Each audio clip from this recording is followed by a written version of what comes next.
Did you notice anything odd about this? I mean, yeah, this is the WNBA's biggest star, the player single-handedly dragging the league to the mainstream, getting blindsided by Kennedy.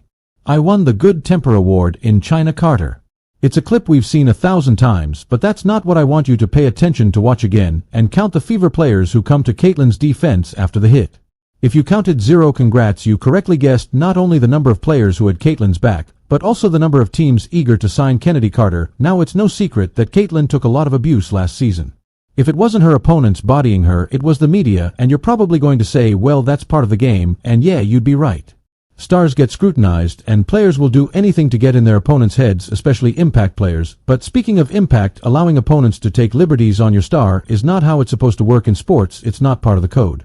Even if your stars can handle themselves, you protect them at all costs. Every opposing team needs to know cheap shots will be met with retaliation. If your team doesn't have this dynamic, if it's missing the sandpaper to go with the skill, it's going nowhere.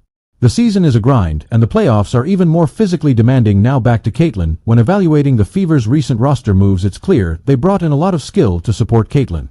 The talking heads are gushing about how scary and unguardable they're going to be. It's like they're going to be the WNBA's Harlem Globetrotters out there. But what about the sandpaper, the grit? Are the Fever tough enough? Well, buckle up, Fever fans, because there's more than meets the eye with their new acquisitions, including one common factor that I believe will unite this team, create team toughness, and put Caitlin in a position she's never been in before. It's all good stuff, so let's get into it. But first, like this video if you think Kennedy Carter won't get signed, except for Chinese teams, of course. So yeah, Caitlin Clark's rookie season became a baptism by fire, so to speak. From the moment she stepped onto the court, Clark faced a level of physical play that went beyond tough defense and bordered on outright intimidation. She had a target on her back, and quickly learned that surviving in the pros was going to be a whole different ballgame. The abuse she got, it felt personal. It's no secret that many players, current and retired, were jealous of the attention she got. Her opponents came at her hard, and often determined to make her pay for every point, every assist, and every bit of attention she received. At one point in the year, 17% of all flagrant fouls were committed against her, and the abuse took its toll. After the Fever started the season 1-8, Clark's frustration was palpable. She said, "I feel like I'm getting hammered." The lack of a deterrent on the Indiana Fever roster became glaringly obvious as the season progressed. While other teams had veterans who would step in to protect their stars, Clark seemed like she was left to fend for herself. I mean, her teammates would come and pick her up off the ground, but where was the confrontation? Why were opponents so fearless? Now, despite this, Caitlin managed to produce a rookie season for the ages. 19 to 2 points per game, with an average of around 23 points per game after the Olympic break. Single-season assists records. Rookie points record for points by a guard, first-team All-Star. She was the first rookie to accomplish this since Candace Parker in 2008, Rookie of the Year, and fourth in MVP voting. She pushed through the adversity and more than lived up to the hype. Among her many recognitions, she was named AP's Female Athlete of the Year and Time Magazine's Athlete of the Year. So yeah, Caitlin Clark wasn't just another rookie. She was the face of the new generation of women's basketball, bringing unprecedented attention and excitement to the league. I mean, I bet many of you watching this right now didn't watch the WNBA before Caitlin, or at least weren't as invested in it. Viewership was up 170%, attendance was way up, merch sales skyrocketed, and it was all because of Caitlin. It's estimated she was responsible for 1 in 6 tickets sold and nearly 27% of the WNBA's revenue. This is a league that still is losing money. But now it has not just hope, but optimism. So the abuse she took wasn't just a problem for Clark or the Fever, it was kind of a bad look for the WNBA. By allowing her to be targeted without consequence, the Fever was putting the league's golden goose at risk. The situation harkened back to the early days of the NBA, when young stars like Michael Jordan faced similar treatment. It took enforcers like Charles Oakley to send a message that cheap shots wouldn't be tolerated.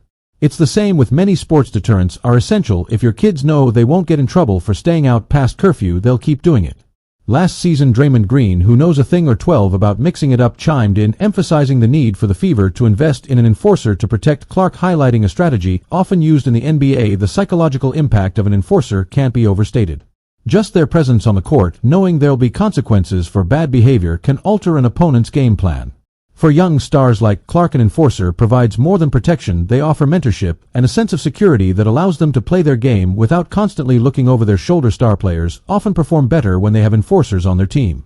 For Clark, who was targeted throughout her rookie season, this could be a game changer. As Clark's rookie season came to an end, the questions loomed large. How long could she sustain this level of punishment? And most importantly, what would the Indiana Fever do to ensure their franchise player wasn't left hanging out to dry? Well, they just made some big moves, and everyone is now talking championship.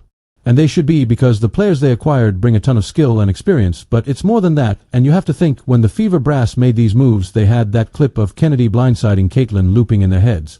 Now before I dive into the players they picked up and their real impact, we need to talk about the single most crucial move the Fever made early in the offseason, the one that set the stage for everything that followed: swapping coaches.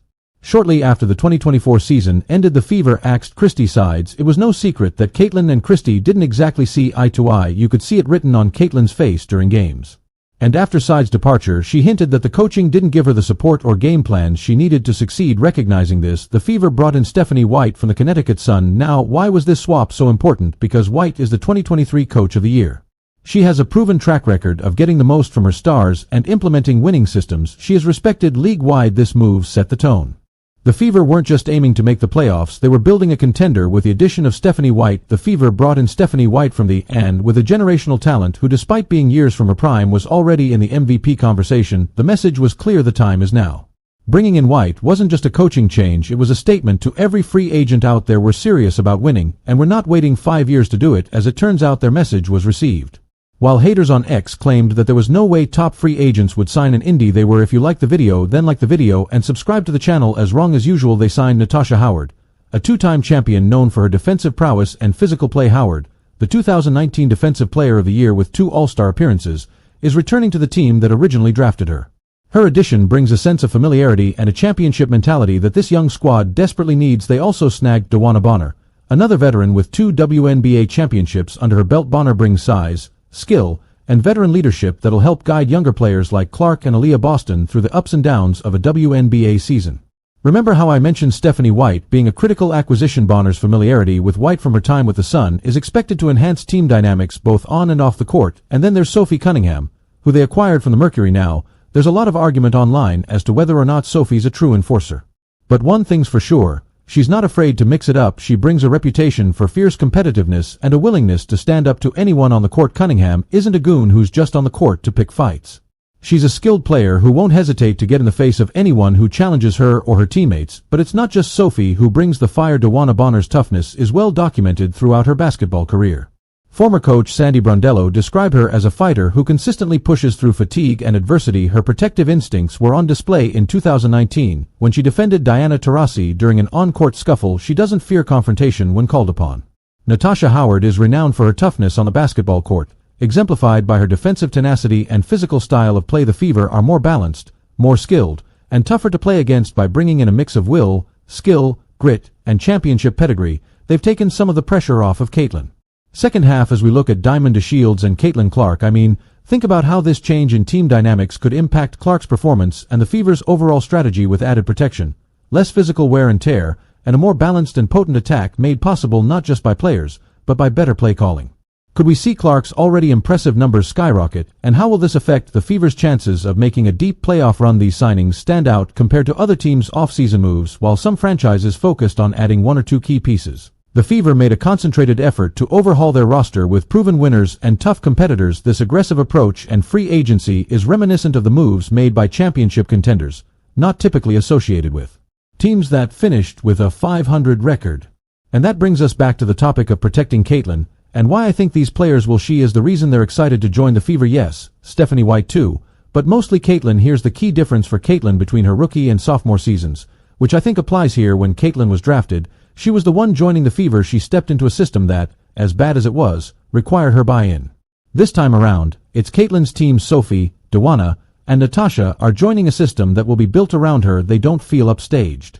They don't feel bitter. They're there because they want to win a championship. But don't take it from me, Bonner was explicit about Clark's influence, stating, "Caitlin is a generational talent, and I want to be part of something special with her." Howard expressed her excitement, saying, "I want to be part of a team that can win another championship, and Caitlin is a big part of that vision." Cunningham's enthusiasm was clear. "Playing with Caitlin is a dream come true. I believe we can do great things together. This is an experienced and talented group that wants to win, is capable of deflecting attention from Clark, and, you have to think, will protect their star and defend each other at all costs." The Fever's acquisitions aren't just positive for the players and the Fever, it's for the good of the entire league. Whether the haters like it or not, a dominant Caitlin Clark, who's challenging for a championship, is exactly what the league needs. And it's going to be a lot of fun to watch that and the hater meltdowns. If you're still here, leave a basketball emoji in the comments so I can personally thank you. Thank you so much.